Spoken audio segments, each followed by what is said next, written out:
បាទសួស្តីទៅកាន់ពុកម៉ែបងប្អូនទាំងអស់គ្នាដែលនិយមតាមដាននៅតម្រុយឆ្នោតជួនបងណា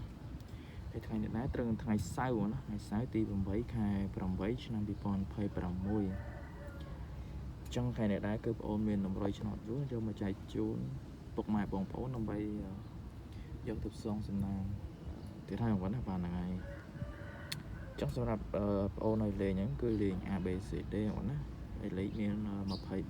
23លេខចាក់ត្រឡប់ណា23គុណ34គុណ53គុណ42គុណ52 45បងណាលេខលេខចាក់ត្រឡប់បងណាចាក់ត្រង់និងត្រឡប់អញ្ចឹងបងដែលចង់បានលេខល្អបងណាបងមានលេខល្អ3គ្រាប់ដើម្បីពុកម៉ែបងចាក់បងណាចាក់ម៉ោង4និងម៉ោង6អញ្ចឹងបងប្អូនដែលចង់បានគឺតំណតំណងបងប្អូនតាម Telegram នេះមកបងណាព្រោះថា Facebook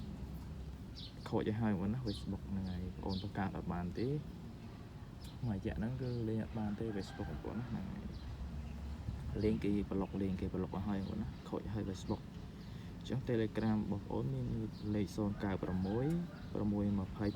60គុត47បងណាអញ្ចឹងបងប្អូនដែលចង់បានលេខអាចតំណងតាម Telegram ហ្នឹងមកបងណាបាទ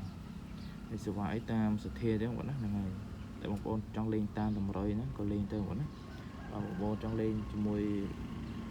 ខ្ញុំផ្ទាល់បងឲ្យតែ3គ្រាប់ទេបងណា3គ្រាប់ហ្នឹងចាក់ត្រង់នឹងត្រឡប់ពុក BCD បងណាបាទ